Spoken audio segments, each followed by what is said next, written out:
Okay, so 687 lectures. Uh, in class yesterday, both classes, I discovered that I had some links to old presentations on the lecture 2 page. I'm going to fix them this weekend. The material was okay, it's just it was a little bit out of date and I'd restyled some of them, so let's go, if we just go to directories. By the way, I have a lot of problems with configuration management. I got code all over the place, and any single piece of code is likely to exist in 3 different locations, okay? And I'll update them and remember to update 2 of them, but the 3rd one I won't remember to update. And so, if you go to the wrong place, you can get out of date code. I will make sure that the code in project N, in this case 1, project 1 helps S18 is up to date. And I will make sure that the code in handouts repository is up to date. I have repositories for each of the classes. I'm going to get rid of them, okay, because I had duplicated code in them. So I'm just going to use a single repository folder at the top level, and I will keep that up to date. Right now, I can't guarantee it's all up to date. It's going to take me a little while. But the handout code there and in the project help is up to date. I made sure it was. So let's just go to handouts. Now let's do this. Let's go to 687 code. Where'd my code go? Code.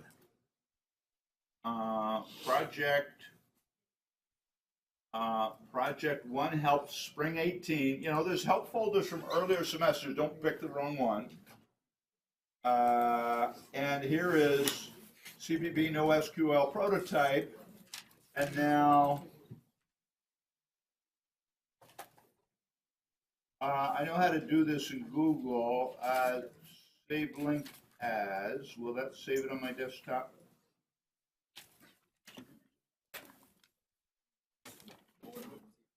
Let's see if it will. Save link as. And I want to put it on my desktop. Okay, and do I already have that on the desktop? I don't think so. So, tell you what, let's instead of doing that, let's do this. Let's go in and let's save the zip file to the desktop.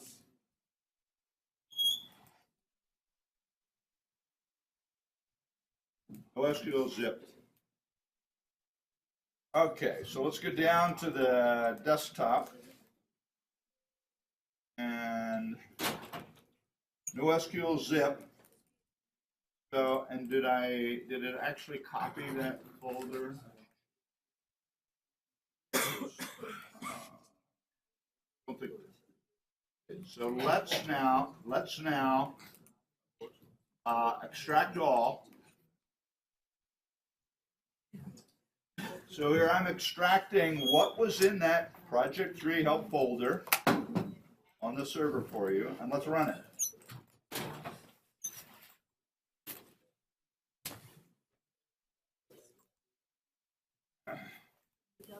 I looked at this. Oh, so you may see this message when you do.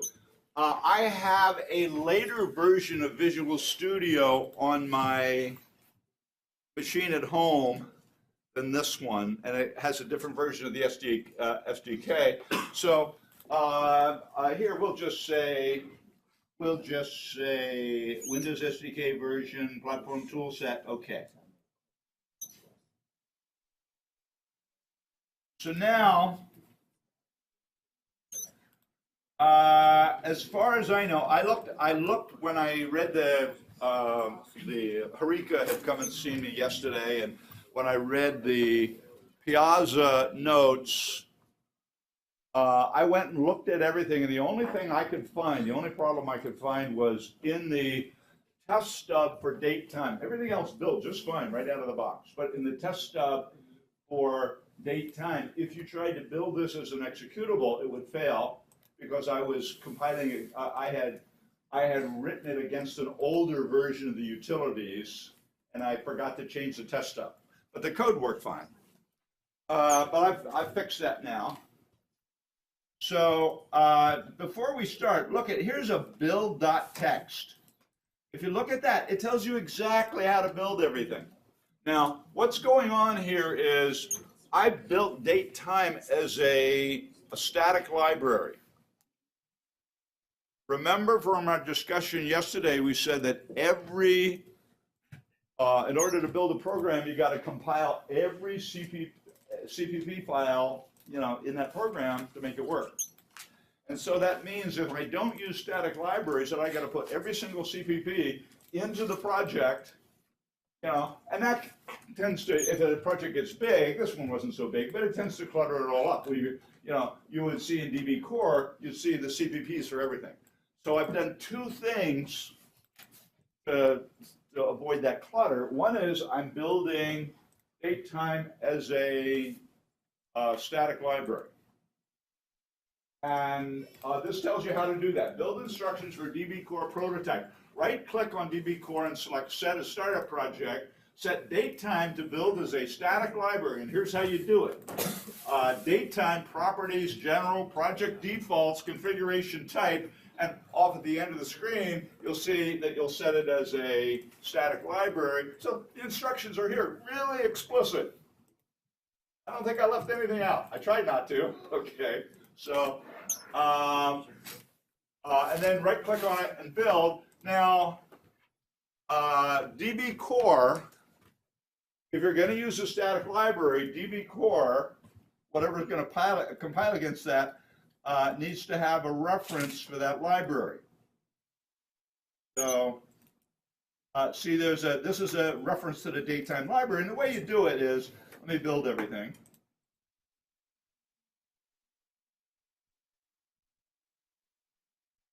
When you're using static libraries, what happens is you really need to build the static library first. Build that. Windows SDK version was not found. So this is an issue with the different SDK versions. I don't know why everything didn't get updated, but so let's go to the properties and select the SDK version and just pick the latest one, whatever shows here, okay? So let me try to build that.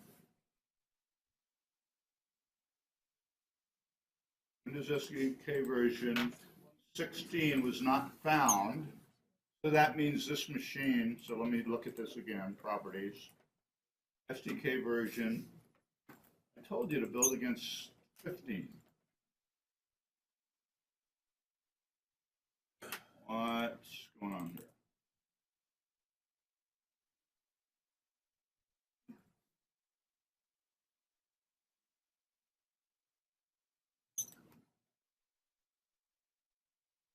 Windows SDK version 10.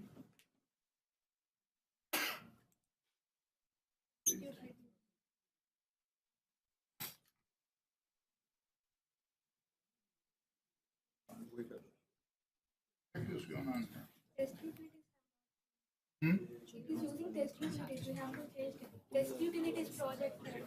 Okay. Yeah. Well, that shouldn't have affected that. That shouldn't have affected that. Hang on a minute, guys. So Windows SDK. So it looks like every project. Let's just go to every project and set the SDK version. So here. So here. I don't have 16. I don't have 10.0.16 on this machine. It means my Visual Studio, I didn't update it the last time. Okay, so now I'll set this project to compile against 15. I think that was what was going on, Harika. Thank you. So let's just go this step by step for every single one of them. Properties. They're all trying to compile against that later version. So, okay. And DB Core properties.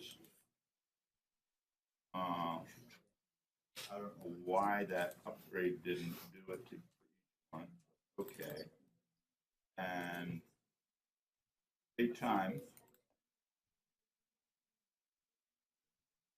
So what's going on? Yeah, so that should be okay. So now let's rebuild it. Let's rebuild the library first.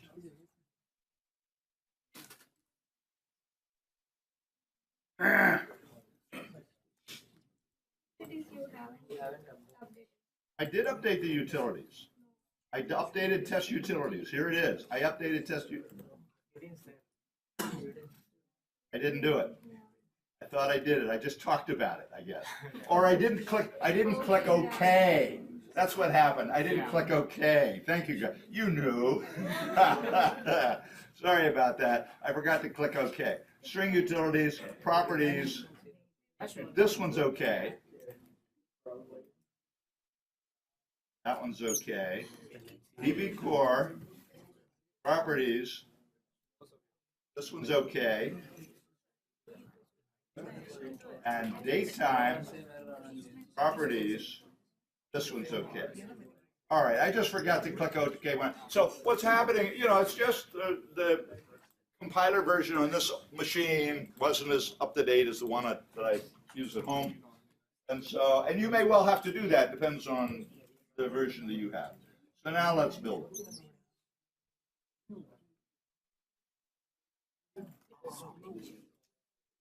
So now let's see what's going on here. Date time. A lot of times you'll get a failure to build if you don't build the static library first. It's not building the static library. What the heck is going on? I did this at home and it worked just fine. Oh yeah. I forgot. Harika. And I tell you how to do that in the build. I forgot. Here's what I did, guys. So date time. What's happening here is this is set as a static library, and you don't want to compile the main in the static library. So let me show you what happened. The directions are in the build to show you, but here I'm just showing you now. And Harika is keeping me honest. So we'll go to properties. So now date time, I want this to be set as a static library, okay, because that's what everything else depends on. Okay, and now let's build it as a static library. Okay, good. And now everything should compile. Now everything. DB Core.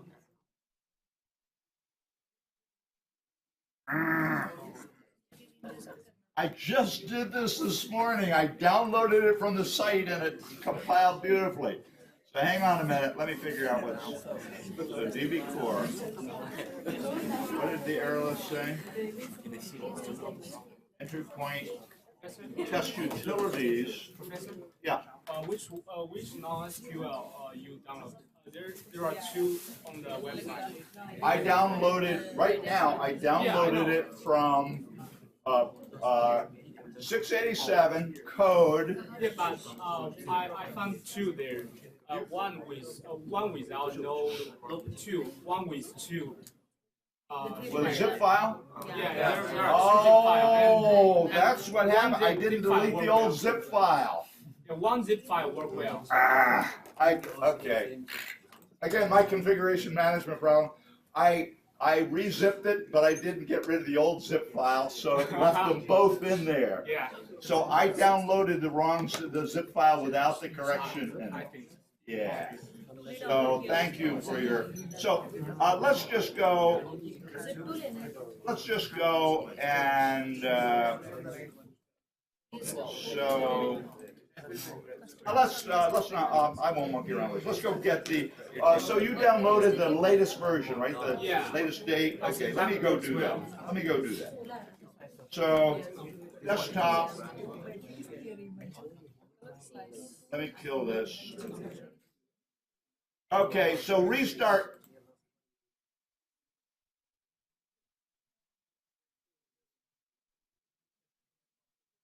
Where do you have this?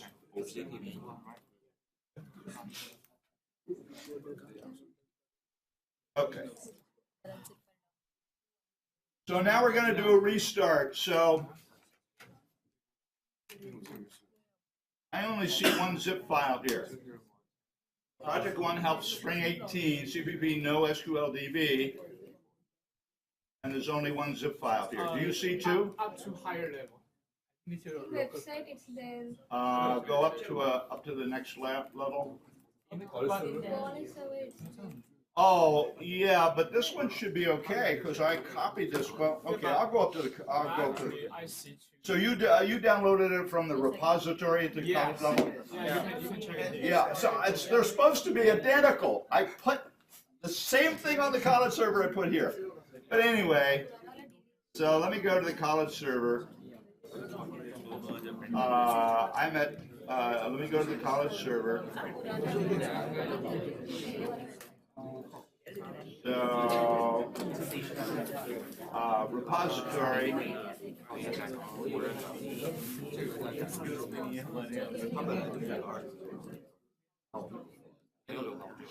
CPP.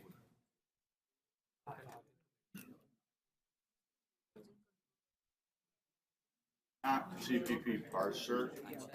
CPP. No SQL database. And here, there's only one no SQL database there.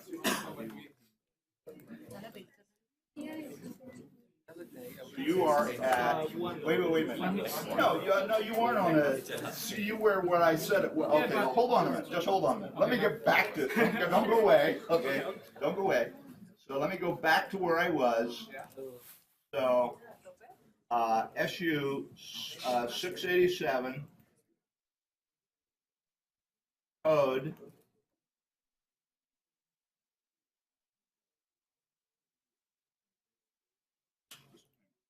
Yeah, code. Now, project 1 helps Spring 18. Okay. And now in here, I only see one.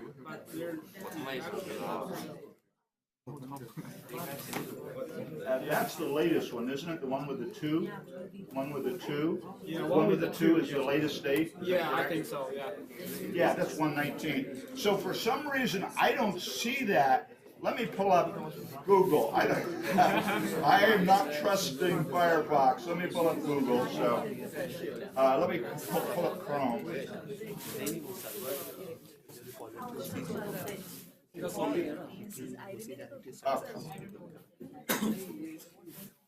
Sorry for the confusion, guys. Hang on a minute. Just bear with me.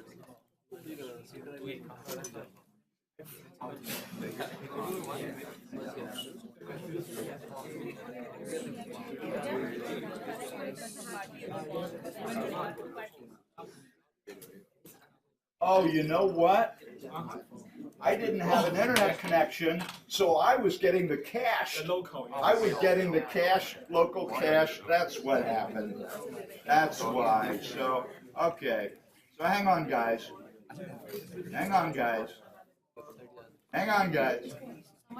Directories, handouts, 687. So, guys, let me have your attention, okay? Just bear with me. Just let me have your attention. Don't. If you all talk, then somebody who's trying to listen can't hear. So I'm in 687, and we'll go to code, and we'll go down to Project 1 helps Spring 18, and CPP NoSQL prototype. And there is 2. I forgot to remove the old zip. There is 2. So, and the latest one is 119. So let's download that one. Okay. So save link as, and I'll save it on my desktop.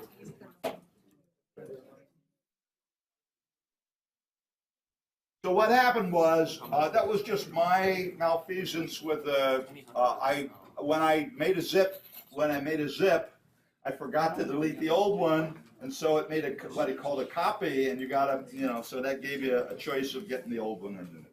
So anyway, now let's go down to the desktop and start this all over again. So let's extract all. The wrong. It should be 2. Should be 2. Yeah, right side. Not this one. Upper. Yeah. Oh, this one, yeah, okay, this was from the earlier, so let me delete that. So thank you, I would have done the same thing again, okay? So, extract all.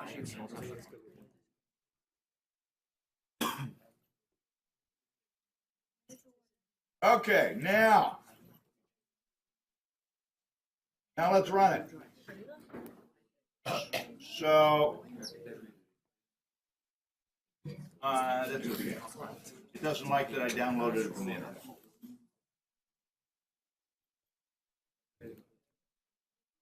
So now, let's build the static library first.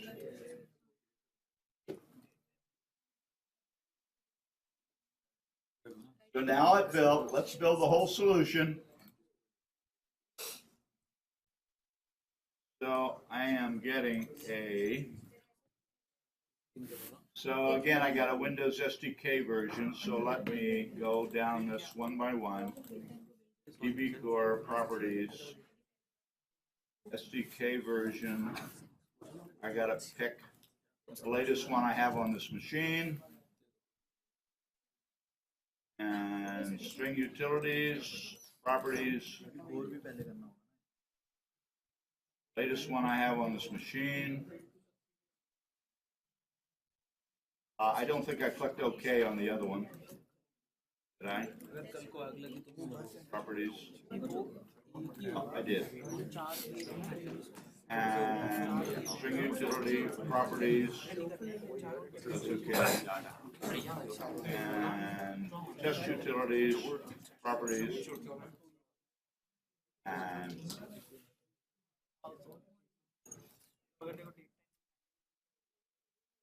And that's okay. All right. Now,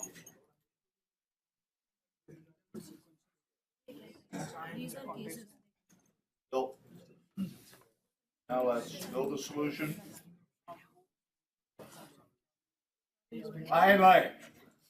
So, Harika, do me a favor. You're going to be here through about noon today. Come by my office and remind me, and I will remove that the old zip, so that you guys don't get faced with that again. Okay. So now there are these. Let me go back to these. This build.txt tells you exactly how to build everything. So again, I'm using a static library for date time so that I don't have to include the CPP in my DB core. I've done something else with these utilities. I have built them so that everything is in the header file. There's no functionality in the CPP file, and you normally don't want to do that. Basically, I'm using templates and inline functions in the header file. For small utilities that are used in lots and lots of places, it's convenient to do that simply because you don't have to keep including that CPP file. All you have to do when somebody else includes that header, you got everything you need, and away you go. So you don't have to add anything to the project. Now, for a static library, so I'm using the date time in DB core. For the static library, you need to make a reference. And here's how you make a reference. You just right-click on it, and you say, well, let's just right click on the references and you say add reference, and this allows you to make a reference to anything you need. Now, I don't need references to these even though I'm using them because all the functionality is in the header file. Again, that isn't something you normally want to do. You normally just want the declarations in header file, but for little small utilities that you use everywhere, it saves you from constantly attaching that CPP file to the projects you're using.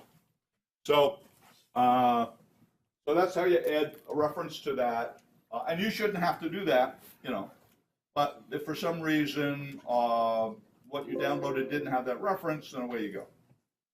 So. And now, if I want to run date time just to see what it does, what I got to do is I have to change the settings. It tells you exactly what to do here, but let me show you. So with the date time facilities, let's say I just want to run it standalone to see what it does. So now I right-click on it, pick properties. And now I'm going to change it from static library to application. But I have to do one more thing. I've got to go into C, C++, preprocessor, and this test date time string, it says no date time. I'm going to just make it test date time. So what happens is around main, there's a little if-def test underscore date time. So if that's defined to the compiler, it compiles at main.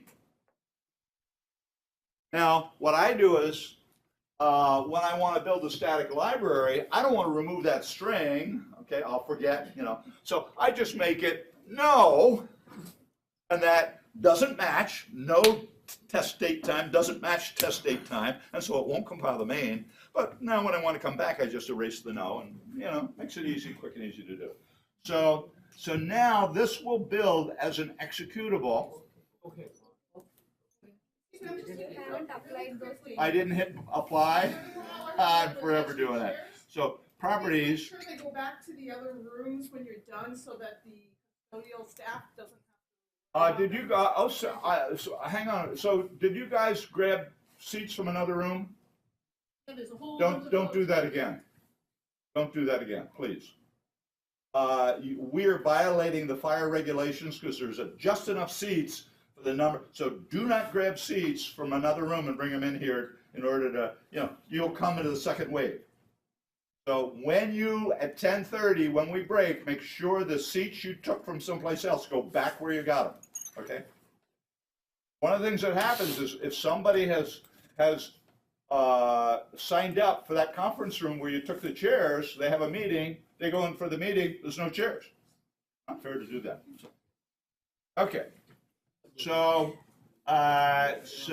now let me save it this time. So, okay. Now I can build it, so I'll set this as startup, and I can, it will build, because it's changed from a static library to an exe. I didn't check, yep. Properties, I changed it, but then I didn't say okay, so it's still trying to build a static library, so application. Okay, all right, now it'll build. Now let's just run it.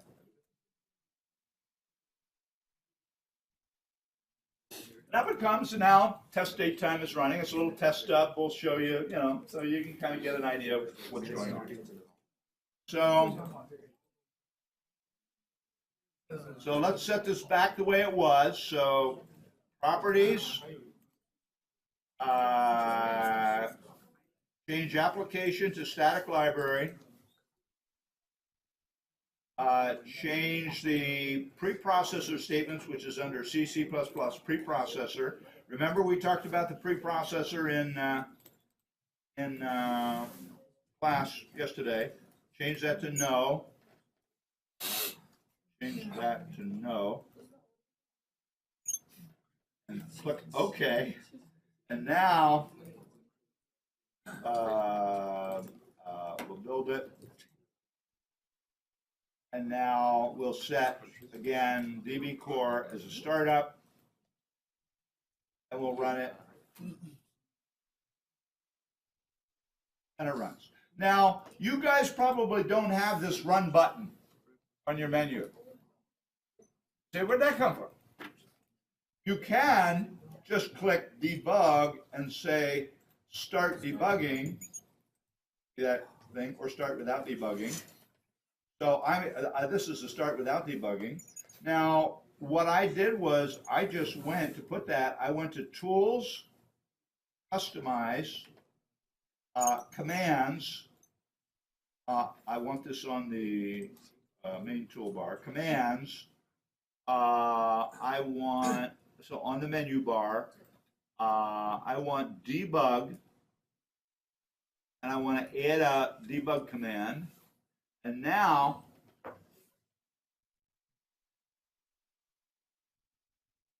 here's the debug commands. And if you scroll down, to the R's, you'll find run without debugging, or start without debugging, start without debugging. I'm not going to click on this because this would put a second one on my menu bar, okay? But that's how you put that.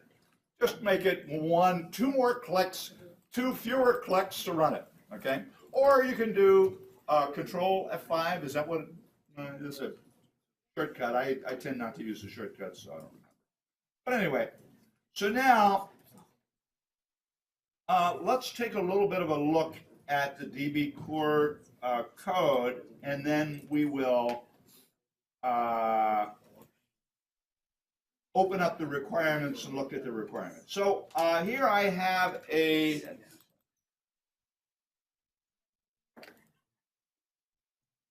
template class, a DB element. So if you remember from the let's pull up the diagram. Let's go here, pull up the diagram.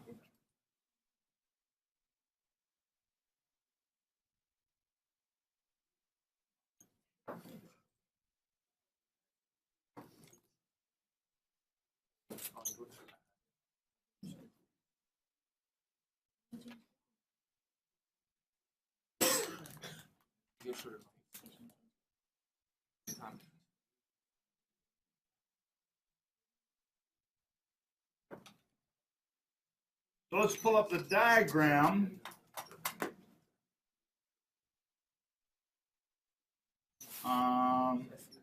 Project 2 helpers. So down in here, there is a class diagram PDF. So if you remember, we have a template class DB Core that's going to hold a whole bunch of DB elements. So this guy has a map. Normally when I'm using classes out of the library, standard library, I don't show them on this diagram. I just show on my class diagrams the classes that I'm building. But there is a map class, and all of these guys are stored in that map. An unordered map, okay? And they have some elements, you know. I haven't shown them all. There's 5 elements, and I've shown 3 of them. And there's a test executive, and I'm going to talk briefly about how that works too. So let's go back to Visual Studio. So I have this DB element class, and first of all, let's notice that it has private elements. It has a name string, a description string, a datetime object, one of my datetime guys, and children, and this is an alias. We'll go back and look at, see what it is, and payload. Payload is what you really want to store in the database. Everything else, the children, the name, the description, that's all metadata. It's data about the data you want to store. To help you for browsing, to help you find stuff and understand what stuff is. So the payload, and this is a template type, and so it can be anything, virtually anything. Okay, now let's see, what the heck is children? So I define up above, and I said using key equals standard string. This database will only accept strings as keys. I could have made that as a separate template type, and that would work, but almost always the only sensible things for a key is either an integer or a string. And for our use throughout this semester, it's going to be strings, and so I didn't go to the trouble of making an extra template parameter. You can if you want in your designs, but you know, there's no real driving reason to do that. So anything that I declare as key is just a standard string. It's just another name, but it tells me this particular string that I'm using is a key. So all I'm doing is making my code a little clearer. If I didn't make that definition, you'll see the standard string, blah, blah, blah. What is that? It's a key. And using children equals standard vector of keys. So this is, a vector is like an expandable array. I can keep adding stuff forever, okay, and it'll grow and grow and grow, and I don't have to do anything to make it grow. It's just, you know, I push back elements on the end of the vector, and if it needs more space, it just silently goes away and allocates more space. So really easy, simple and easy to use. And so children is just a standard vector of keys, and I can index that. Okay. So now my element is providing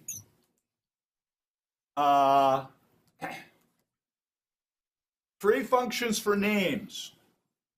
A function that returns a name by reference, and what that means is, remember that a C++ reference acts like a pointer. It's an indirect reference, but you use the syntax of an object. Use dot notation instead of arrow notation to select something. And the reason this is here is this allows me to change the name. I can say name with no arguments and assign it something, and it'll change the name. It's like a setter for a property. And here's a string name that returns a string by value. So this is this one is a const, so this is an overload of this name. Remember, an overloaded function is a function the compiler takes as its name the name. So what the compiler thinks this guy is name. The compiler thinks this guy is name const. Okay? And the compiler thinks that this guy is name const standard string reference. They're just three separate functions. But they're all name, so semantically, you know, we know what they are. There's just, we're manipulating the name part of that element. So this allows me to change it. This allows me to ask for the name on a const object. If I have a const object and I only return a reference, the compiler will fail to compile that. If I tried to assign something to it, so it's const. Or if it was const, it wouldn't let me do it because it says. But if I have a const element, for some reason I made an element const, this function will work. The compiler will choose this function. It knows that this function is illegal, but it has a legal function that it can apply, and it will. This one allows me to give it a name this way. Instead of using this reference, this allows me just to pass it in a name like that. So in truth, this is extra. This is superfluous. I could have gotten rid of all those references. I happen to I'm comfortable, I'm used to using references that way, so I use them as to both read and write. But the database would work just fine without. But anyway, I've done this for names, for descriptions, for datetime objects. They all work the same way. For children, so here I am returning a reference to children, returning a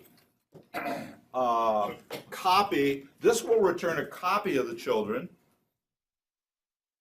Okay.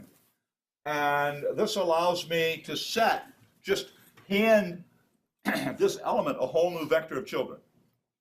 If I wanted to. Probably would never want to do that, but it allows me to do that. And here's the payload. I can do the same thing with a payload. So this makes these private data members accessible in a very reasonable way to the DB core element. Okay, here comes the DB core class. So using key equals standard string, using keys equals standard vector of key. This is keys. Now, when we make a query, I don't have any query stuff here. You're gonna write some query stuff. When you make a query typically accepts a set of keys and returns back a smaller set of keys. So a first query would use all the keys in the database and return a smaller set of keys that matched whatever the query condition was. But now I want to be able to make another query. I might say, give me all the elements in the display category. Now I want to make another query that says, give me all the ones that were added to the database after last Wednesday. So I make a query on the results of the query. So your query mechanism should always accept a set of keys and return a set of keys. And if it should default the set of keys to all the keys in the database, so that if I don't in my argument, if I don't pass it a set of keys, then it just uses all the keys of the database.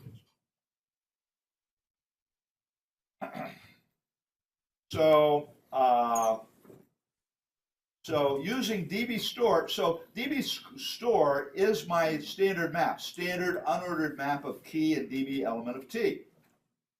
And I don't want to keep writing that, I want a shorthand notation, so here it is, DB store. So now it's a whole lot easier if I put this, down here, you look at what the database is holding, this is a DB store, but if I put that unordered map, it's more to read, more to get your, so this makes it easier to understand. And let's look at the methods. So there is a method, keys, that returns all of the keys in the database. There's a method, size, that returns the number of keys in the database, number of elements. Each element has a unique key. You cannot store two separate elements using the same key. An unordered map won't let you do that. Okay, multi-maps will, but an unordered map won't. And we don't want it to. The whole idea of a database is you need some way to uniquely identify each element, and that's what the key does. Operator bracket allows me to index it. So I can take my database and I could say 3, and that will give me the 4th element of the database. Remember that we start counting at 0. But there's 2 of them. There's an operator bracket that returns a reference and an operator bracket const that returns a DB element by value. If I have a const database, which I might sometimes, I pass it to a function as const because I don't want to change, then the compiler, if I didn't provide this second indexing operator, the compiler would fail any indexing operation. Even though you're only reading it, the compiler doesn't. So, but the compiler will pick this const version to apply to the const object. Now, if this is going too fast for you, starting at lecture 4, we're going to go through abstract data types, and we're going to talk about every single one of these in gory detail. So,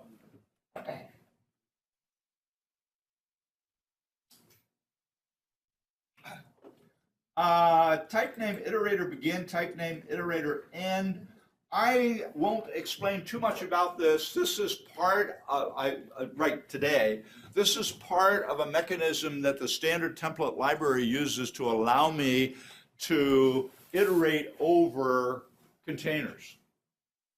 And if you provide a begin function and an end function that return iterators, I can put my database in a range for loop. I can say for auto item colon DB store, and exit, that's what allows me to use that for statement. And you'll see that in some of the code. Now, because this is a template, I have to put all its methods in the header file. Now, what's going on here is that the compiler, when I have an unspecified type, the compiler cannot generate code for this class with an unspecified type because it doesn't know how big that type is, so it can't lay out the code because code layout depends on the size of all the objects. So it does a syntactic analysis. It might fail if the syntax, if there was something wrong with the syntax, but it doesn't generate any code. What happens is when application code uses that template class, it specifies the type, and now the compiler can generate code. But in the application, the only thing the application is going to do is include DB core. So if it's going to it's got to compile all that DB core stuff to generate code, because no code was generated yet. Even though I compiled that template class, it was just a syntax check. In order to generate the code, the compiler needs access to all those methods, and it gets it through the include file because I've included all the methods in the header file. Normally, we don't. For a non-template class, we don't do that. But for template classes, we're required to do that because of that compilation model that we talked about yesterday in class. So, here's DB core contains. I'm asking it, do you contain a key? I'm passing the key in by a constant reference. It's saying I'm not going to change key, but I don't want you to copy the whole string and just give me a pointer, essentially, to that, a reference to that string. And now, iterator iter equals dbstore.find. So find is a method supplied by unordered map to quickly find. So a unordered map uses a hash table, and the hash table has constant lookup, okay, and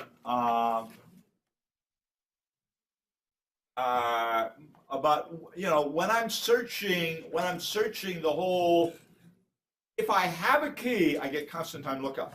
But when I need to search the whole database, it's got to be linear time. I'm going to sit, because I got to sit and look at every single element to see. So here, I am comparing all the elements with this key. Now what the find will do is as soon as it finds it, it'll return. It won't iterate over the whole thing and then return the result, unless it didn't find it. So now what I'm saying is iter equal dbstore.find key, and if it doesn't find it, then the iterator is equal to the end function, the iterator returned by the end, okay? So an iterator that you get from the begin function points to the first element in the collection. An iterator returned from the end function points one past the last element, whatever that means. So for a linear, like a vector or a list, well, like a vector, it's just in memory one past. But for a map, what does that mean? Because all those elements are stored on the heap, okay? So it doesn't matter what it means. It's just that that is unique iterator, guaranteed not to point to, guaranteed that you can access it, but you can't dereference it. I can access it, get a value for the iterator, compare it, okay? But if I tried to evaluate it, contents of that iterator, it would throw an exception because it points to one past the last element in the collection. So, but this is just a nice mechanism, so I didn't find it. Away we go. So now one of the things you need to understand is that a map The map has an indexing. And if I provide a key in the index function for the map, and that key doesn't exist in the database, it will create an element in the database, a default element for that key. So just by searching, if you have this key, if you say, gee, here's a key doesn't exist. So let's see what happened. You put it in and everything's fine. It just creates a default element for the key doesn't exist. Okay, so you don't want to do that. What happens is if you're not sure whether the key exists or not, you want to call contains to see if it does, because you don't want to add a dummy element to the database that doesn't mean anything. So DB core is keys. So now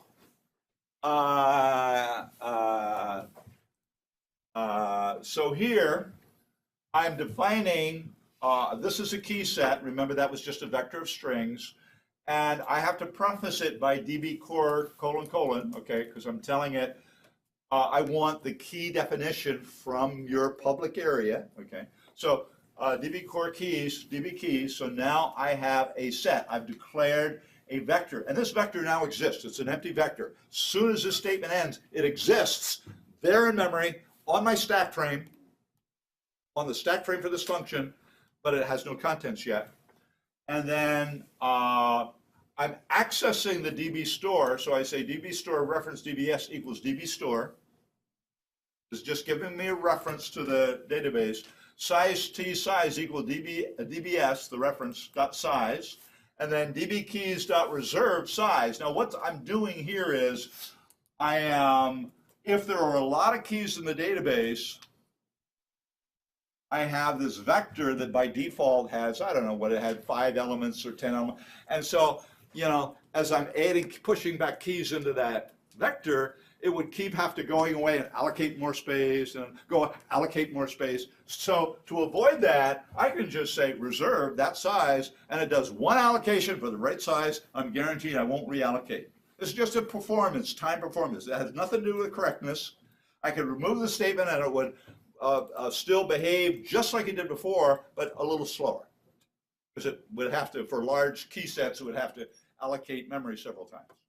So I reserved that space in the vector, and then now, because I have a begin and end function, I can say for auto item in this DBS, dbkeys.pushback item.first. So what's item.first? What the heck is going on? A map is a collection of pairs, key pair and a value pair. And the pair dot first gives me the key, and the item dot second gives me the value. And all I'm interested here is the keys. So for item DBS, DB pushback item dot first is pushing back the key. Okay, and then return DB keys.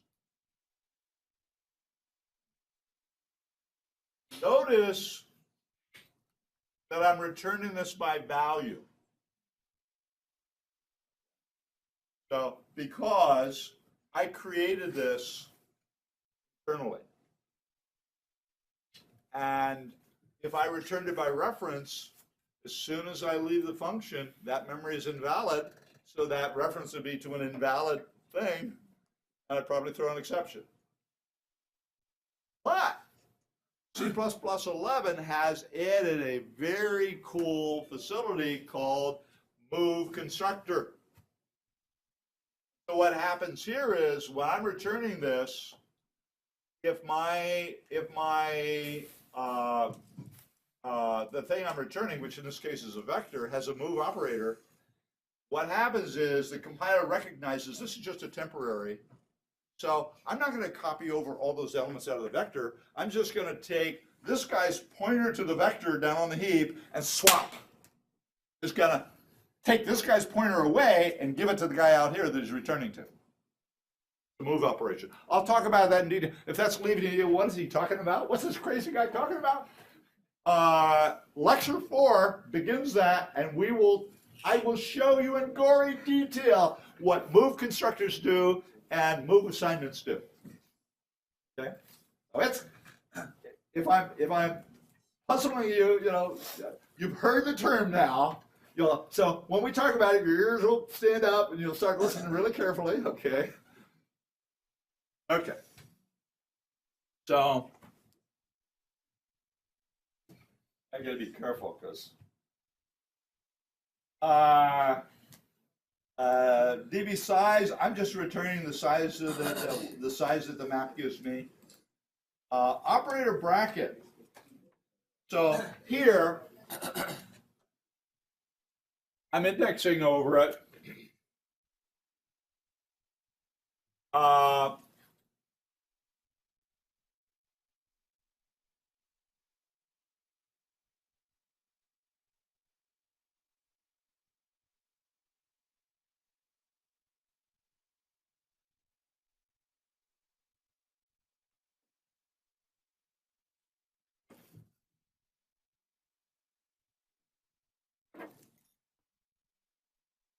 I don't like what I did here. Oh no, I do like what I did. So here, if I don't contain the key, remember I told you that if I index that map, it will create an element. So here, what I'm doing is, if it doesn't contain the key, I am inserting a default element. Now, you could say, I don't like that, throw an exception. That'll be okay. I try not to throw exceptions because it litters your code, the using code, with try-catch blocks. So this is a design choice, and I'm not sure it's the best design choice. I'll ponder this a little bit, and I might change it to throw an exception if it doesn't contain the key. So, because this will put a default element in the database. That may not be a good thing.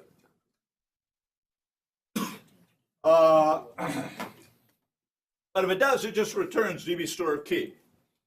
And then I have a const version. So this returns a reference to that element. And here, what I'm doing here is I'm returning by value for the const version. I just return this element by value so it'll get copied out, so it won't change the underlying database. Anything I did to that copy wouldn't change the underlying database because I set this const. I am going to change this.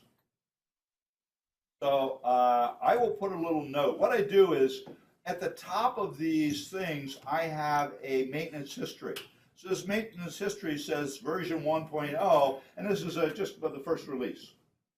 I'm going to change that. I don't like the fact that I was putting a default element, just an arbitrary, okay, not a good idea. So what I will do is I will say version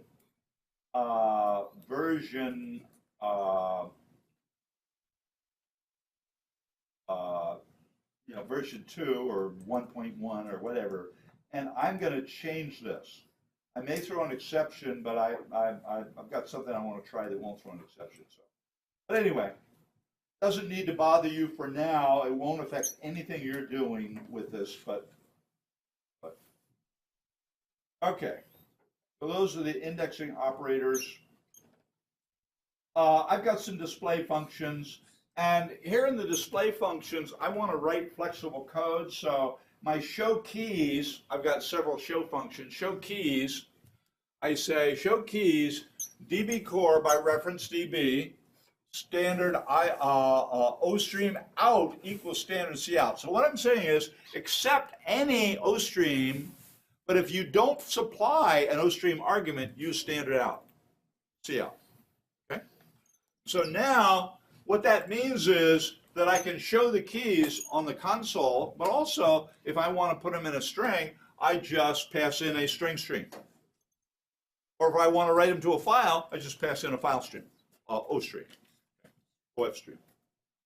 I have show headers and show elements, but that's basically what's going on. I want to take a quick minute to talk about these test utilities a little bit.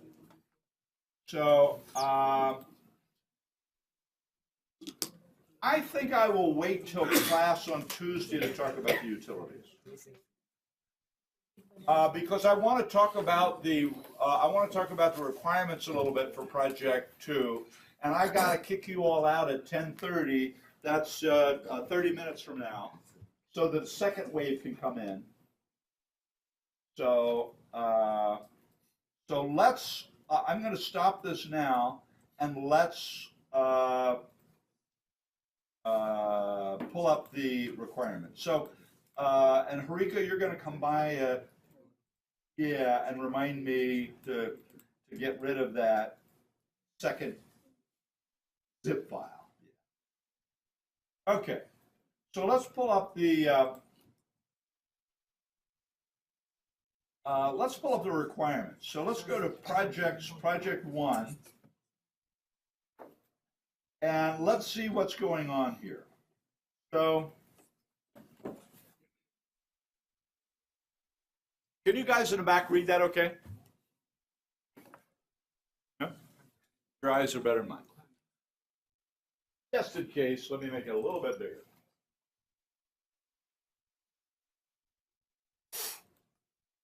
So, shall be eminent. Did I make that bigger?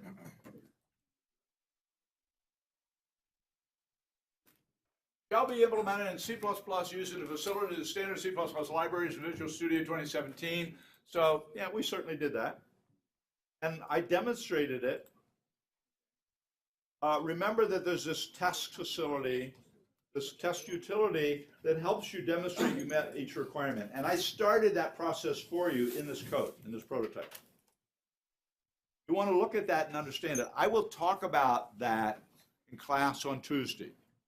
I'm going to talk a little bit, very quickly, about the DB core in class, but mostly about the test facility.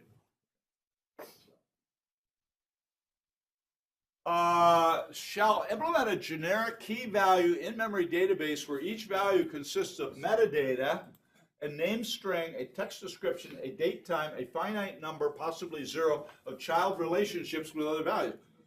An instance of a generic type. That's done. That's all done for you. The prototype does all this. A perfect score for requirement 3. Now, these say how many points you're going to get, and you only get 1 point for this because I gave it to you. Okay. So, shall support addition and deletion of key value pairs. That's quite easy to do, but I haven't done it explicitly. And you want to make it really clear in the interface of the DB core. You know, your DB core is going to become DB. Okay. Because my cores, I'm just telling you, I built the core part. Or, you know, you could leave it, maybe leaving it as DB core would make sense because we have to add queries and persistence, and I'm going to suggest you keep them as separate packages. So, shall support editing of values, including the addition and deletion of relationships, editing text metadata, blah, blah, blah, blah, blah. If you delete child relationships, delete keys from an anomalous child collection, you are forbidden to delete elements accessed from those keys from the database. You're forbidden. Every once in a while, somebody, you know, I'll tell them to delete. Those are just references to things that exist in a database. So one element makes a reference, maybe 5 other elements make a reference to that one too. And if you come along and delete that element because your element is no longer referring to it, all those guys will have dangling references. So you're forbidden from doing that. Shall support editing of values, including the addition, deletion of relationships. So if you want, in your editing, you could just create, you know, one very reasonable, rational thing to do would be to copy the element you want to edit into a new DB element, change those parts, and then replace the old one with a new one. And the functions that I provided in the DB core make it really easy to do that.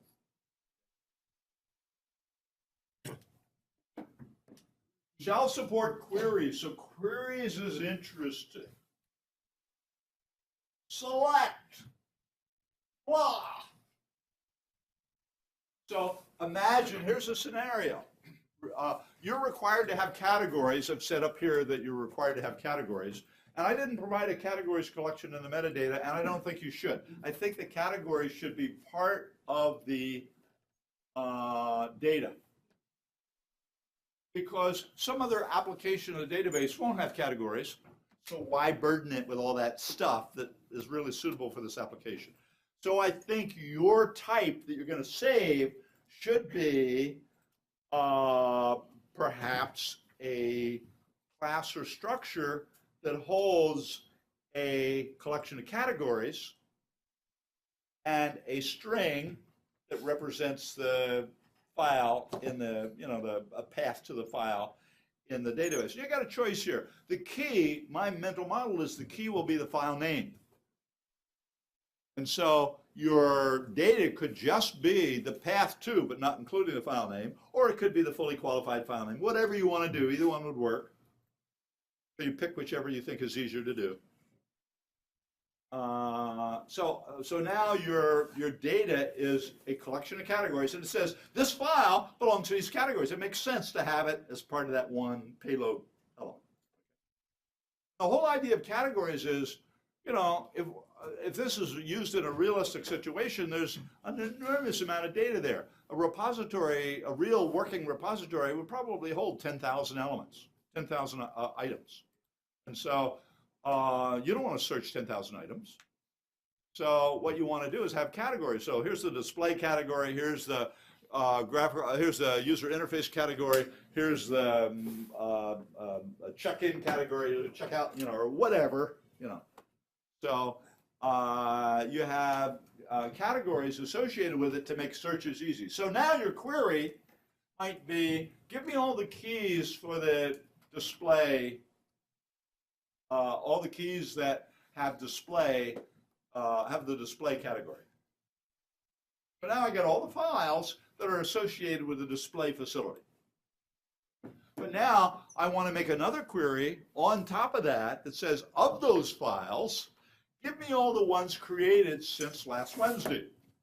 So I want to make these compound queries. I want to make a query on the results of my query, which means that your query mechanism needs to accept a set of input keys and return a reduced set, probably a smaller set, of a selection out of those keys that you've passed in.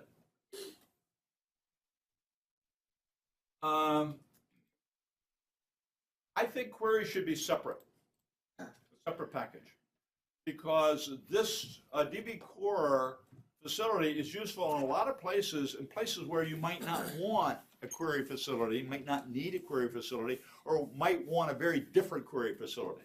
So I think the query should be a separate package.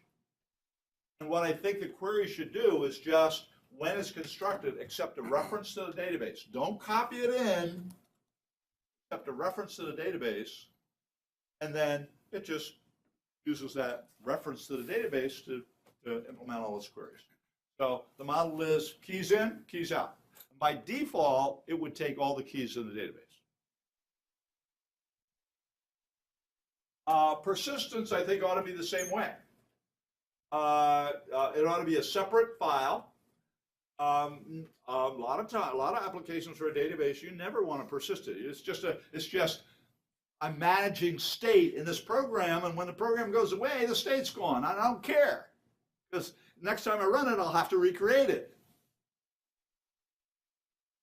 So I think the persistence ought to be separate. And here, I think the persistence, one nice thing, I think you should persist based on the results of a query. So I want to persist all of the information about files in the display category in this file. I want to persist all the information about files in the user interface in this file. Okay? And the reason for doing that is we have this huge thing, and here I'm working in the display area. I don't want to load, all the DAGs files and Wei Heng's files, and because I'm only interested in my own, and I don't want to wait while all those things load. I just want to load that my own stuff quickly. So that's called sharding. Sharding is a term that database database designers use to mean that I can save part of the database in this location and part of the database in this location. By default, it ought to save the whole thing. So if you don't specify as a result of a query, then it ought to save the whole database. But these are in name files, and it's perfectly okay to have a default name. Makes sense. So you can have a default, for example, one way of doing the default name is if you're, no, gotcha. But anyway,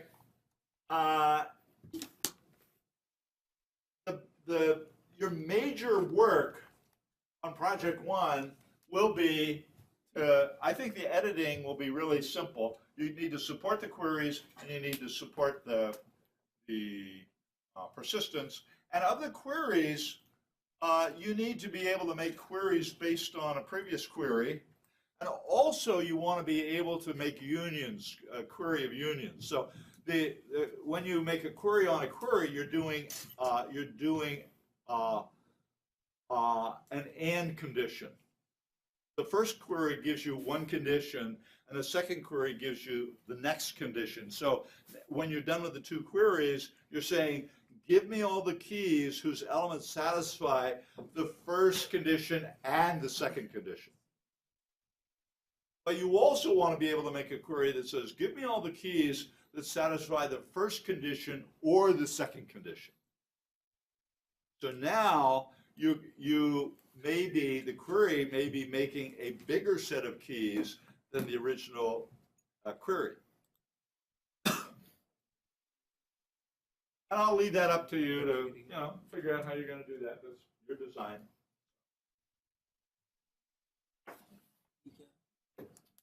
Okay. Anything else I want to say to you about this? I don't think so. Other questions? How are we doing? You understand what's going on? You understand what's going on? That was a very tiny nod. She's been in my classes before. She's smart. She's got real good grades. I think she does understand. You understand what's going on? She's not willing to commit. It's okay at this instant of time, but you gotta get beyond that. You gotta get to the point where you really, I got this. You need to get to that point pretty quickly. So I think you want to look at this code. You want to, if you haven't already, pull it down and build it. And I will. What I would suggest is, let me make sure that that old zip file is removed, and then you'll go to project. You'll go to 687 code project 1 help spring 18, and pull out that now has 2 zips. So wait until I remove the old zip, and then build it. And again, remember that the build instructions are right there in that text file. So if you have any trouble, look at the text file. And you may have to do, it may complain about the SDK version, and that just means that your machine doesn't have as it has an earlier version of the SDK than my machine where I developed it did.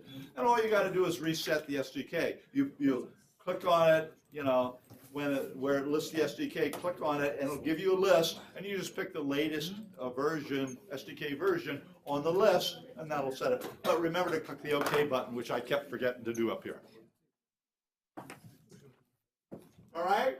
Questions? Yes, Farouk. Requirement number 8. Requirement number 8, yes. We can reversible. What do I mean by what? Reversible. Reversible. Yeah, it's reversible. Okay, so the question is, in requirement 8, that is a requirement on persistence. What do I mean by the process must be reversible?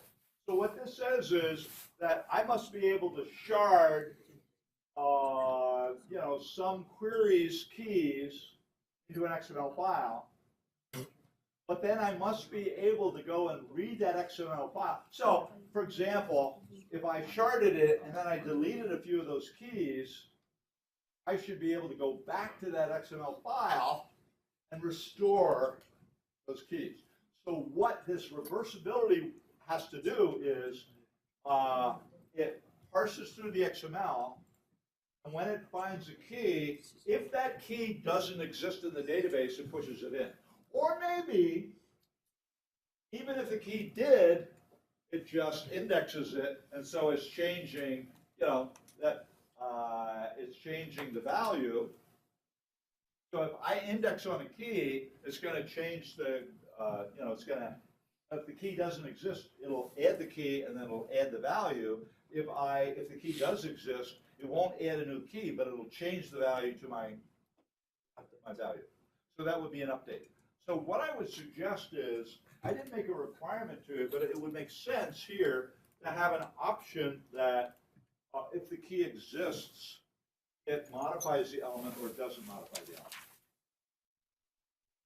I think typically you'd want it not to, because your model is, oh, I accidentally deleted these 3 keys, and by the way, since I last sharded it, I've updated these keys, and I don't want those updates to disappear. So by default, I think I would just, if the key exists, I would just skip it.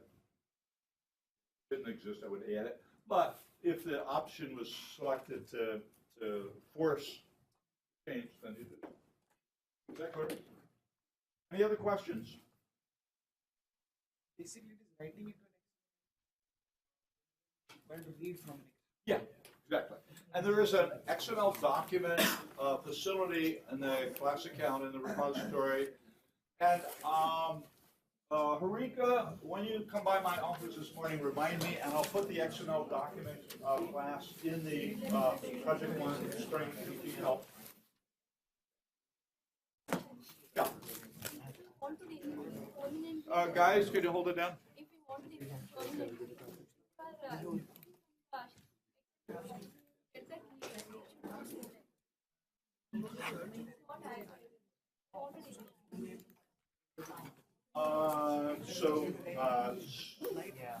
So I'm not sure I understand your question, but let me tell you so my model is that you'll shard based on a query out into a file. And now I accidentally deleted some keys. And now I want to read that file back and restore that shard. But the question is, do I overwrite keys that I didn't, values that I didn't and the answer is I wouldn't by default, because I might have made changes since I started.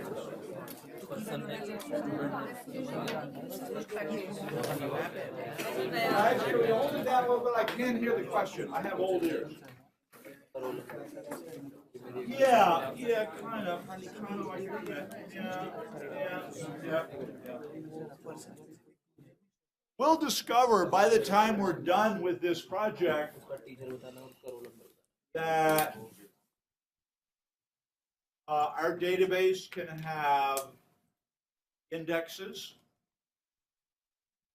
it can have stored procedures, it can have all that cool stuff that you're used to from SQL, and we'll discover it's really easy to put in place.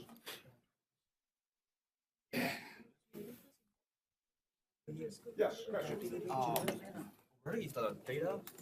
I mean, the data is saved in the XML file. Yeah, so what's happened, remember that when if I'm using this database to manage my contents of my repository, I am not storing file text in the database. I'm not. All I'm storing is a path to the file in the database. The directory is a nice container for files, okay? I don't want to store that file in my database. All I want is to store the path to get to that file, okay? So now, when I shard out to the database, I'm just going to write the paths in the XML file. Okay? I'm not going to write files. Good question. Other questions? We got 10 more minutes before I have to kick you out. When I kick you out, those who brought in chairs from other rooms, I want you to take those chairs back, please. Any questions? By the way, in these help sessions, anytime you've had enough and you say, I don't need any more, you can get up and leave. It's no, you're not obligated to stick So around. we might have like multiple XML files. Oh, yeah, absolutely. You might have XML.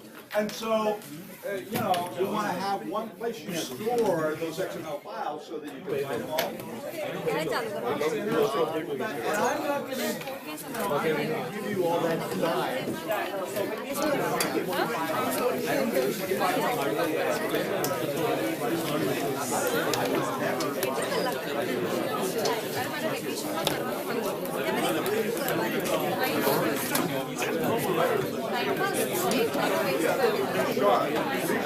You don't go and picture with it. You just repersist it.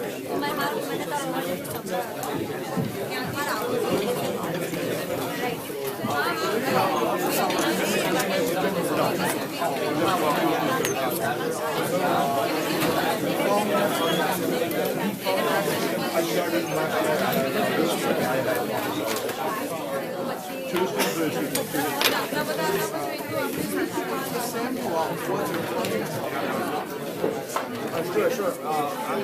What did you ask me in class? Or ask me on Piazza? I won't show you. I'm not going to for you. I'll show you a little bit. It's kind of like something like this.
For each key,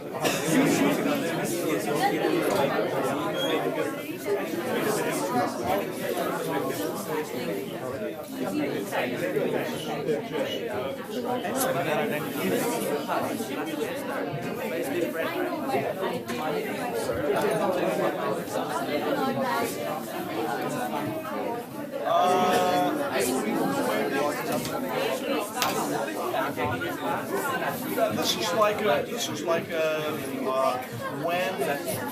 so we're using this database in a repository, we don't want to have to go back, analyze the whole repository, reload up the database. When we shut down the repository, we'll save that database and go into a file, start up the repository, the database will just go through that file, and there you go.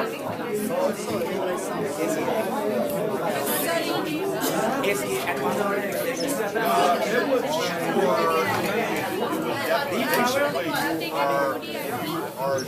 you are making a query and storing XML all the keys, the key accounts, but to shut down, you want to store the whole database. So what I would expect to see in a repository is some charts, and then the whole database also. You know, the last time we saved the whole database was a file for the whole database.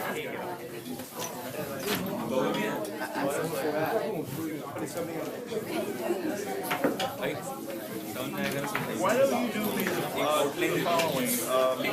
We'll post on XML a little bit. Yeah. Think about the XML in my prototype. I didn't do that. For you to do.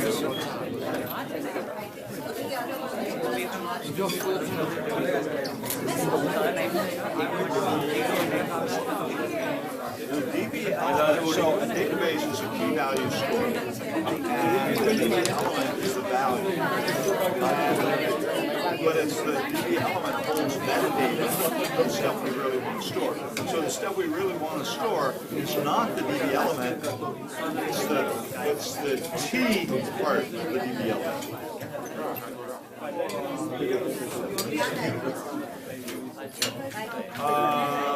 So in XML, you're going to store everything. You don't lose metadata. If you don't store it, you lose it.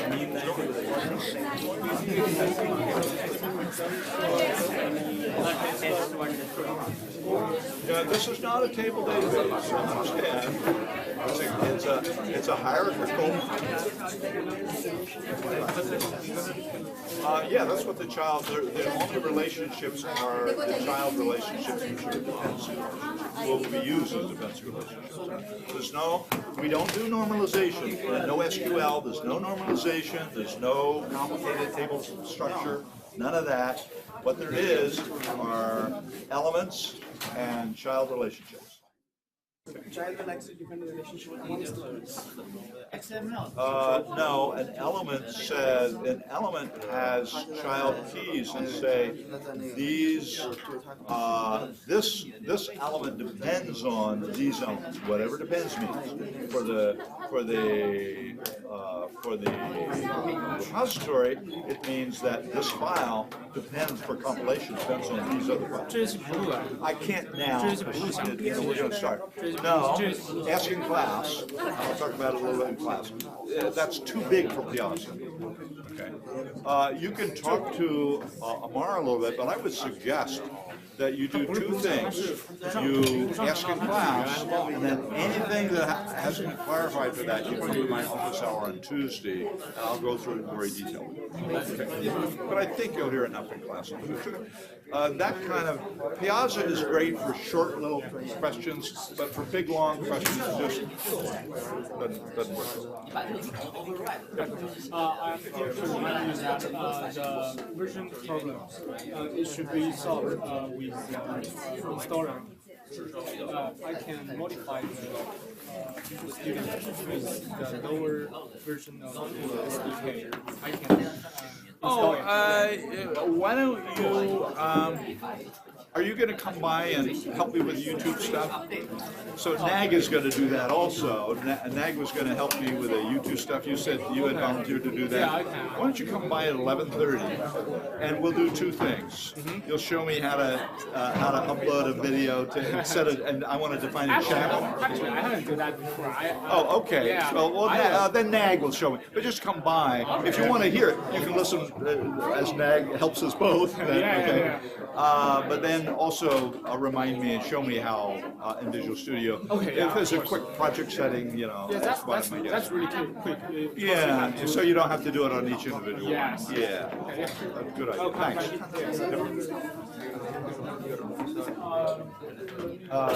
Zero. My office hours are Tuesday and Thursday from 2 o'clock to 3 o'clock, period. Actually, you said this yesterday to come back today to get signed. Oh, I will sign if so you were gonna, so you have the forms for the, right? Do you have them with you now? Yeah. I'll sign it right now. But it's only for 8 o'clock.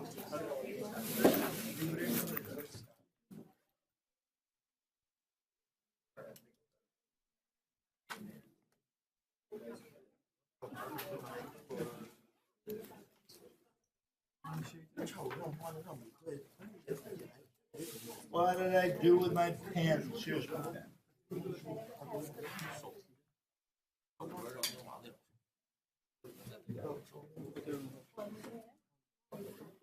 Is it filled out? Don't give me a blank one. You got to fill it out. So go away, fill them out. I will be in my office at 11:30. I will sign them there if they're all filled out. Okay? Yep. Okay, is this the second wave? All right. Good. So here's what we're going to do.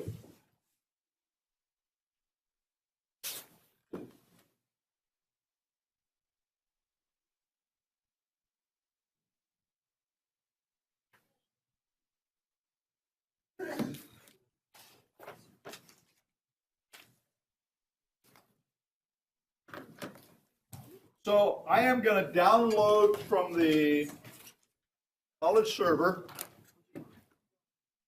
the zip file. And it was pointed out to me this morning that unfortunately I had two zips. I forgot to remove the old zip from the project help. And so I will remove that later this morning after I'm done with you guys. But right now, we got to make sure we get the right one.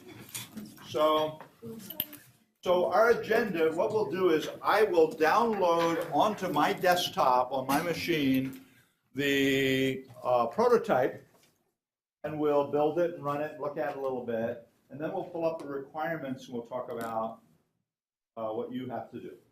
Okay? So let's start by grabbing the, so let's go to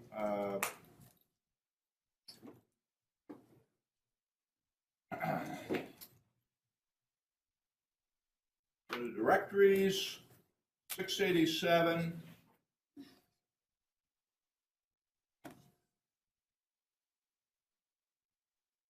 Code.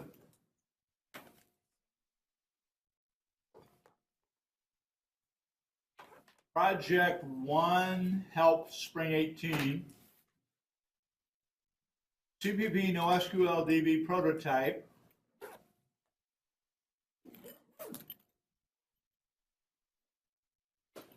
And why am I not seeing both?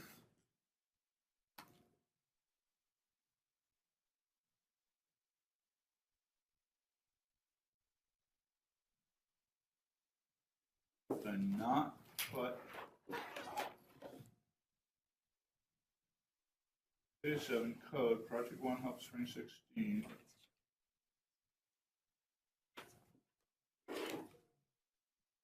All right, let's do this. Hang on a minute. We go to repository, CPP, NoSQL DB,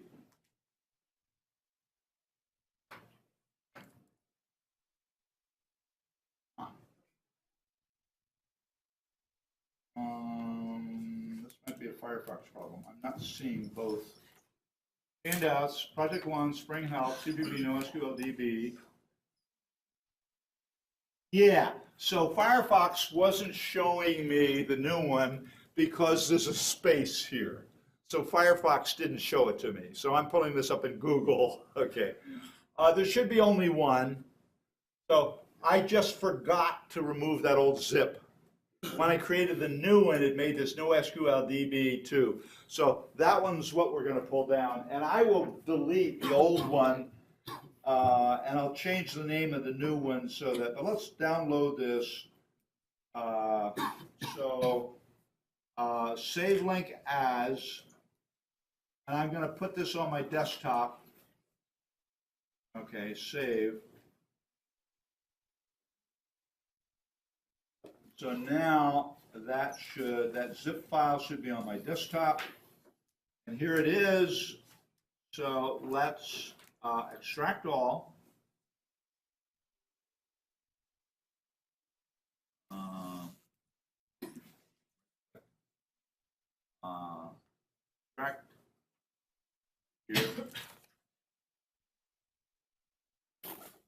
Okay, so we downloaded the new version of the zip to the desktop, and now let's run the solution.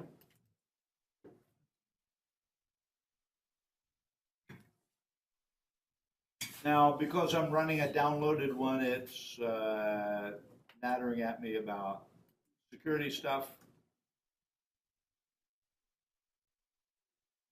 Okay, now, let me check something here. So, my Visual Studio version that I developed code on at home is a slightly newer version than this one. So if I built this, it would say, we don't have that SDK. So what we have to do is, let's go to DateTime, right-click on it, go to Properties, and so this one's okay. So maybe I changed that, so this one should be okay. So let me just do a build. And that one built okay. All right. So let me just see if these all build, if the SDK version is okay. So let's build this one.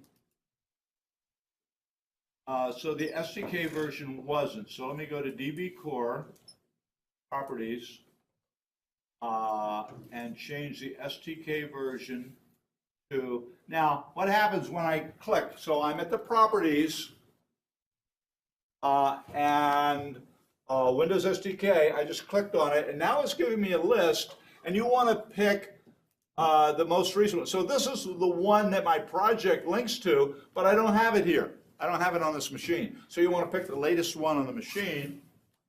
So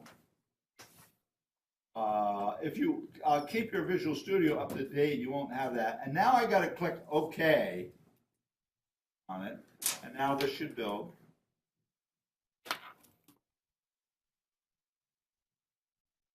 And it did. And the same is true of these utilities. Let me look at their properties. So this needs to be set to the earlier one, just because I don't have the latest version on this machine. And this is, you know, a good idea because you may be in the same situation on your machines. So you need to know how to do this. Okay, now this should, the entire solution should build. Do a rebuild.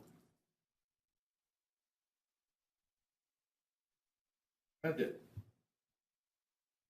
Okay, now you notice that there's a build.txt file. If you go here, there's explicit directions about building all of these projects. Now, one of the issues here is that the DateTime project I built as a static library. And the reason I did that is, remember in the compilation model that every CPP that makes up your program has to be compiled and linked together. And so, what that means is if my project, like DB Core, if I had a whole bunch of projects that were related to this, I'd have to include their CPP files here, and it tends to clutter up the thing.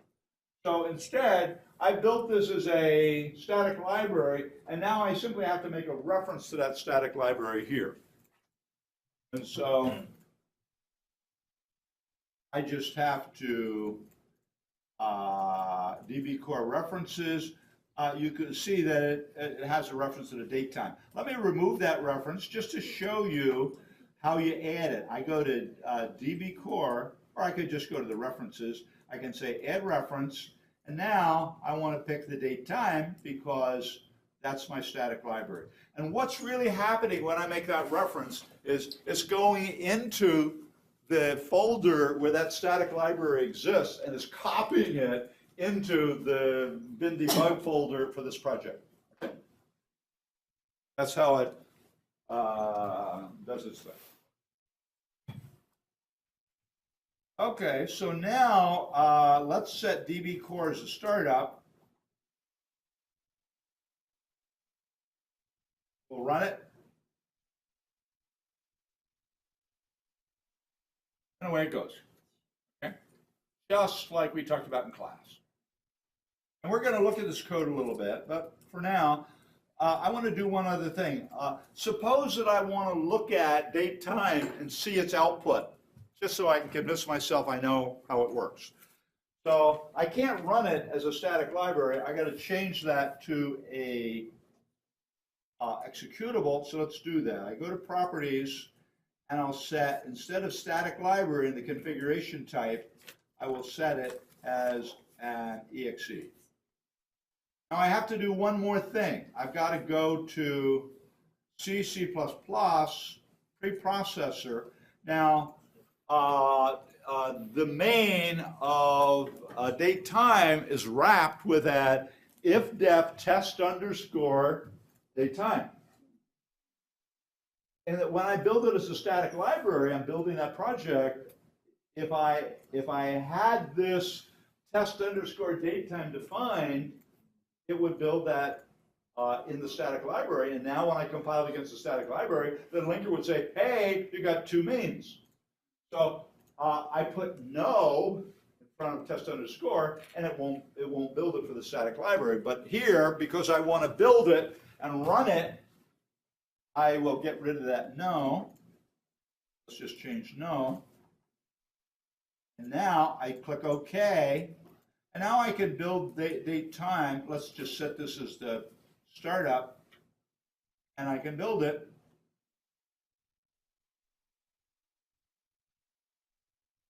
And voila, there it is. It's running.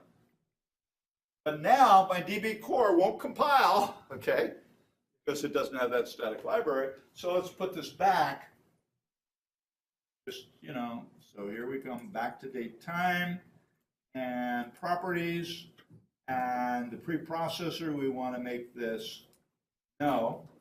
Or, you can change it however you want. You just want to make it something that won't match that defined. And we need to go to the general and set this to static library. And now it should build static library. It does. But now I can't run it because it's a static library. Put this as startup. Okay. Now I did one other thing here. Let's look at the test utilities. Oops. Test utilities.h. Test utilities.h. Come on. So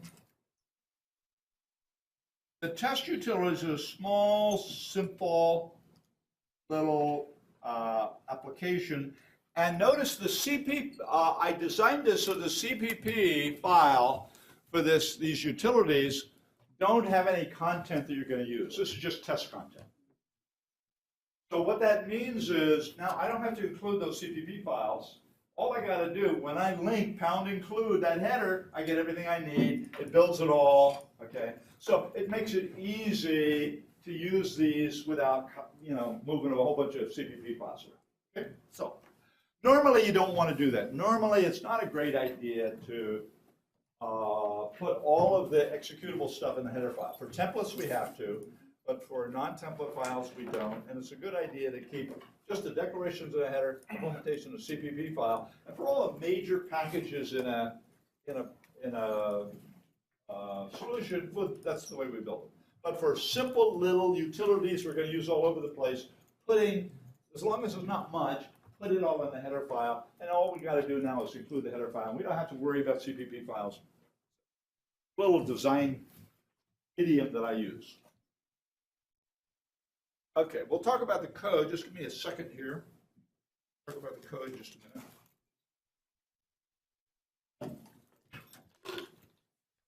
I'm diabetic, so I got to keep my blood sugar under control. It's going low, so I got to take some glucose tabs.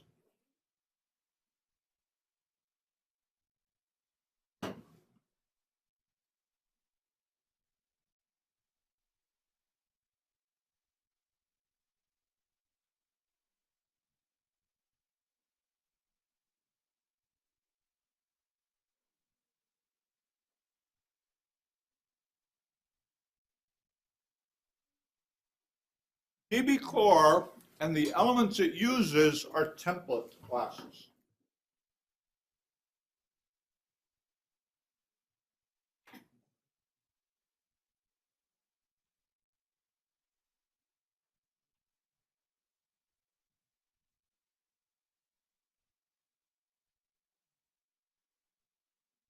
So DB Core is template, DB element is template. DB Core uses a template class from the standard library, standard unordered map. And I typically don't show classes from the standard library in these class diagrams. I just show the ones I'm working on, the ones I'm building. Now, I have to say, I think I will change this diagram to show the map because the map is such a central part of this database that it really makes sense to show it. So, and the DB element has actually 5 elements. I've only shown 3 just so the diagram doesn't get so cluttered. And I have some test stuff. And I don't know whether we'll have time to talk about the test stuff today, but if we don't, we'll talk about it in class on Tuesday. So here's my DB element.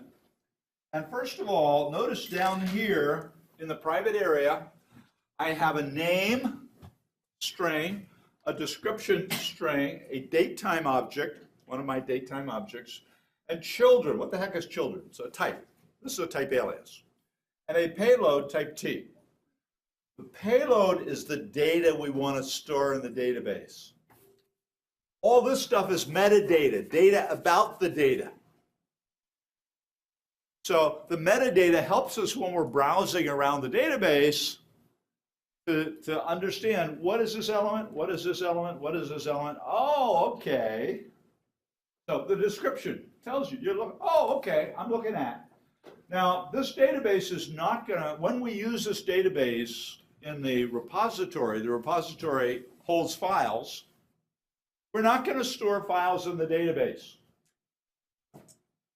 The directory does a beautiful job of storing files. You know, we don't want to put them in our database. What we store in the database is the path to the file in the repository. Okay. So our T will have a path, but it also, you're required to have categories for each of those files. So we're going to store in our T will be a class or a struct. It has 2 things. It has a vector of categories, and it has the file path. Bada bing. Now what's this children stuff? Well, if you scroll upwards, you see, aha! In DB element, using children equals standard vector of keys, where a key is a standard string. Using these aliases makes it easier to read and understand your code. If I see in my code string, what does that string represent? I don't know. But if I see key, I know what it represents. Okay. And children is just a standard vector of those keys. All right? Piece of cake. So in the database, in the repository, the children are going to be dependency relationships. So this file depends for compilation on these files. And you list them in there. Now, that should not be, that's a transitive relationship. You don't want to include, so if this file depends, if file A depends on file B, and file B depends on file C, you don't want to put in A, I depend on B and C, even though you do. You put in A, I depend on B, and B tells me what other files it depends on. The reason for for storing it transitively like that is that if I make a change in some lower level one, I don't have to go back and change everything, okay? So you really, those transitive relationships are useful and important. So anyway, now for each of those elements, each of those things I'm holding, I'm providing 3 functions to access those. I'm providing a name that returns a reference to that, and this allows me to both read it and write it because it's a reference. So what's returning is a reference. Now remember that a reference is a pointer under the covers, but it uses a syntax of object. So I would say, you know, on that name, I could say name paren, whatever the element is, dot name paren equals whatever I want to change the name, whatever the name is. But I can return the name by value. It's typed const, so the compiler will allow me to call name on a const DB element, if I had some. Typically they wouldn't be, but. And I also have so this is a getter by value, and this is a setter that just takes whatever the string is and sets it. The reason that I use this name, this reference, is mainly, normally I will change the name this way. The reason I have this reference is that if my string name is really big, I don't necessarily want to pay the performance of copying all those out, so it gives me the option of just returning a reference. And I do that for names, for descriptions, for date time, for children, works the same way. They all work the same way. So, and payload, same way. Okay, so now let's look at, and notice that I've included these in line. I normally don't do that, but these are so small, these functions are so small that I just defined them in line in the class. This is the Java style, the C# style, and normally that's not a good idea. You don't want to clutter up you want looking at the class declaration, you want to understand what its interface is. You want, what's the language I use for this class? But these are so small that they don't get in the way of you understanding what the language is. If there were 7 lines, if I have curly brace line, no, I wouldn't do it. I would put them outside the class declaration. And we're doing that in the DB core. So now let's look at the DB core class. So again, I have these aliases using key equals standard string. And there's just another name for. If you're used to the old C and C++, old C++, it's a type def. The syntax is different. Type def orders them and swaps the, In using, we put the new name on the left and the old name on the right. A type def does it just the opposite, which is always a little weird. So using key equals standard string, using keys equals standard vector of keys.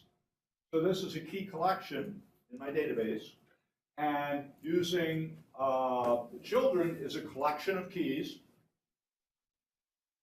And DB store is the standard unordered map of key DB elements, so I can refer to it quickly. And also, this is very readable. This isn't quite so readable. What is, oh yeah, this is my, but this is just a DB store. And iterators, I'm not going to talk, I'll talk a little bit about them, but they are a mechanism used in the standard template library, which the vector and the unordered map use. And we'll talk a little tiny bit about it, but if that puzzles you, don't worry about it. We'll get to that. So now I have methods to access the database elements. I have a method that returns all the keys as a key collection. I have a method called contains that says, does this database contain this key? Now, one thing you need to understand that in these unordered maps, if I index it, if I say index, and if that index doesn't exist, it creates it with the default element. Maps all work that way. Yes? Children and keys, they are the same thing. Beg your pardon? In children is equal to keys. So that means I can replace children with keys. Like My ears are old. I'm not hearing all those words. on the above one, you said children is a collection of keys. Children is a, so here, Yeah, children is a collection of keys. So that means in terms of keys, we can use children. Instead Uh, of keys, can we use children? yes, you can, but you really should use the keys function, I think. That makes your code clearer. Okay, so actually, even that isn't quite correct, because the children are just the keys that belong to a particular DB element. This key returns all the keys in the database. Okay.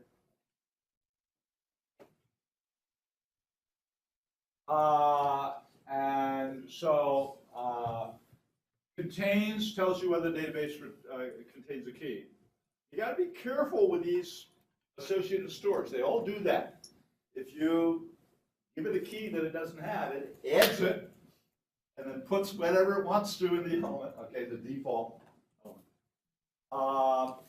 And I've done something that I'm actually, well, and size just returns the number of keys that are in the database, number of elements in the database, same thing.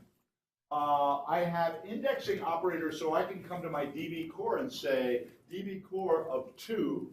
That gives me, I'm sorry, I say DB core of some key, and that gives me the element associated with that key. And I have a const version that returns an element by value, and a non-const version that returns it by reference. And if for some reason my database was defined to be constant, if I passed it to a function by constant reference, then the compiler wouldn't let me use the non-const index. I have iterator begin and end. So in the STL, there's a standard mechanism that all of the containers in the STL provide. Begin function returns an iterator is like a smart pointer. An iterator uses exactly the syntax of pointers. Plus plus moves to the next one. But what does it mean to move to the next one in a hash container? It means I step over all of the addresses in the table until I get to the bucket, and then I walk up the bucket until I find it. So it's a lot more complicated than just moving to that next element. But plus plus logically moves to the next element. So the iterators are each container defines its own iterators that know how to give you the next element or whatever. So the begin function gives you an iterator pointing to the first element, and the end function gives you an iterator pointing to one past the last element. So I can compare when I do a find. If it doesn't find it, it just leaves you at end, and so you just compare to end to see if it found something. So here, return DB store begin, return DB store.end. I'm just using, these are just the begin and end functions of the underlying unordered map. So away we go. So now I have methods to return the DB store by reference, by value, and boy, you don't want to use this very, if I, that database could be huge. I have 10,000 elements in it, I don't want to copy it out by value. But especially for testing, you want to be able to, operate on constant databases. And now, so I can, and I can give my my DB store. I could give my DB core a new store if I wanted to. I could just replace the entire store. Normally, you wouldn't do that. Okay. Normally, you wouldn't do that. But for testing and stuff, you probably want to be able to do